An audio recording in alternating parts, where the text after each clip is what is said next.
Tak přátelé, teď si dejme zajímavé video z kanálu Vertex. Ten původ toho kanálu nevím, jaký je, tady se s ním setkávám asi poprvé. Nicméně má 877 tisíc odběratelů, takže to asi nebude malý zdroj informací. A tady je samozřejmě anglický titulek, který mě zaujal.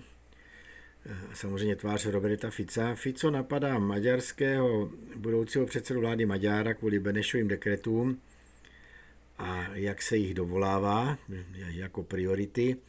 V prvním rozhovoru s Robertem Ficem uprostřed sporu o ropovod družba. Je zajímavé, že to je ve slovenštině a na přání tam můžete mít anglické titulky, ale je to tímto kanálem převzato vlastně v původním originálním jazyce. Tady to vidíte, asi je to teda od agentury Viory. Tak si to poslechneme, Roberta Fica. Veľmi nespokojný s tým, že na urgentnú krízu v Únii nedokáže Európska komisia ponúknuť urgentné celoeurópske riešenia a zväčša odkazuje na národné rozpočty jednotlivých členských krajín Únie.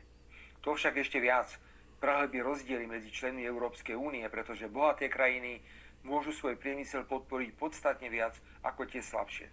Treba im len pripomenúť, že v roku 2023 nám odozdali najhoršie verejné financie v celej Európskej únii. S kritikou vlády to takto bolo aj po vyjadrení víťaza maďarských volieb, že Viktor Orbán mal v roku 2023, keď sme boli v opozícii, navážať nelegálnych migrantov na maďarsko-slovenské hranice, aby nám pomohol vyhrať voľby. V pondelok som s budúcim maďarským premiérom telefonoval a žiadal som ho o vysvetlenie, prečo sa takto nepravdivo vyjadril. Nepovedal mi nič, iba že sa o tom môžeme niekedy porozprávať, keď sa osobne stretneme.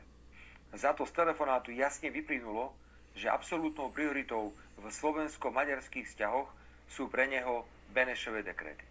Škoda. Ja mám iné priority. Aby sa Maďarom na Slovensku dobre žilo, aby vzťahy medzi Slovenskom a Maďarskom boli naďalej priateľské, aby sme nadviazali na všetko pozitívne vo vzájomných vzťahoch, čo sme za roky spolupráce dosiahli, to ako že by si vterajšia dočasná vláda vedená Ódorom z progresívneho Slovenska a prezidentka Čaputová nechali ujsť takúto predvolebnú príležitosť, aby zaútočili na Smer. Už len to je dôkaz, že celá vymyslená téma nelegálnych migrantov mala len teraz naštartovať nemohúcu opozíciu.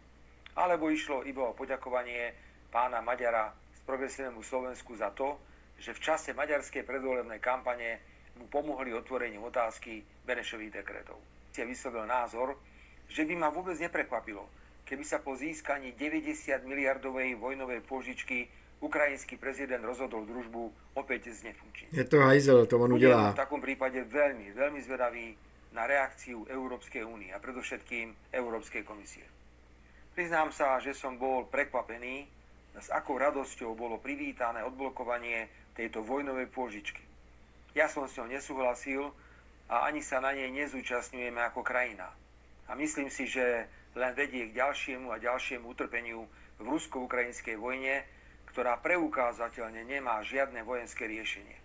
Dá sa ukončiť len rokovaním diplomatickým.